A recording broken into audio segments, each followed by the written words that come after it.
Hi friends, ఈరోజు మనకి ఎటర్నల్లో అయితే మంచి ప్రాఫిట్ రావడం జరిగింది ఫ్రెండ్స్. నేను చెప్పాను కదా ఫ్రెండ్స్, లాంగ్ టర్మ్ ఇన్వెస్ట్మెంట్లో భాగంగా ఎటర్నల్లో నేను 10 షేర్లు కొన్నాను 296 దగ్గర. అది మార్కెట్ పెరిగి తర్వాత పడ్డది. సో మార్కెట్ 296 నుంచి 223కి అయితే ప్రైస్ అయితే పడిపోవడం జరిగింది. అందులో నాకు 750 రూపీస్ అయితే లాస్ చూపిస్తుంది. ఇక్కడ మీరు చూస్తున్నారు కదా. అయితే నేను ఇక్కడ ఉన్న లాస్ని అయితే నేను ఆప్షన్ సెల్లింగ్ ద్వారా కవర్ చేయడం జరిగింది. 3 పుట్ ఆప్షన్స్, ఒక కాల్ ఆప్షన్ సెల్ చేశాను.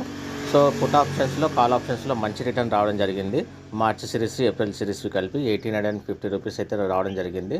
సో ఈ ప్రాఫిట్ అయితే నా క్యాపిటల్లో ఈరోజు 2.2% వరకు అయితే వచ్చింది ఆల్మోస్ట్. సో నాకు ఇక్కడ లాంగ్ టర్మ్లో ఉన్న లాస్ని అయితే ఈరోజు ఇక్కడైతే కవర్ చేయడం జరిగింది.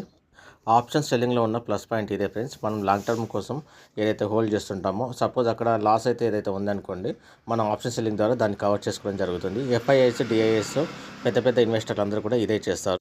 ఇంట్రాడేలోనే మనకి ఇంత మంచి ప్రాఫిట్ రావడం అయితే మంచి విషయం కదా.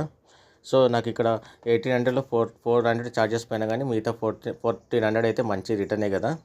సో ఈ రిటర్న్తో నాకు ఈ మంత్ ఇన్వెస్ట్మెంట్పై ఆల్మోస్ట్ 5%కి అయితే రీచ్ అయిపోయాను. ఇంకొక కాల్ ఆప్షన్ అయితే హోల్డ్ చేస్తున్నాను ఫ్రెండ్స్. అది ఈ మంత్ ఎండింగ్ వరకు వెయిట్ చేస్తాను. ఒకవేళ అందులో కూడా మంచి రిటర్న్ వచ్చింది అనుకోండి, ఇంకొక 1000 రూపీస్ ఎక్స్ట్రా అయితే మనకు రావడం జరుగుతుంది.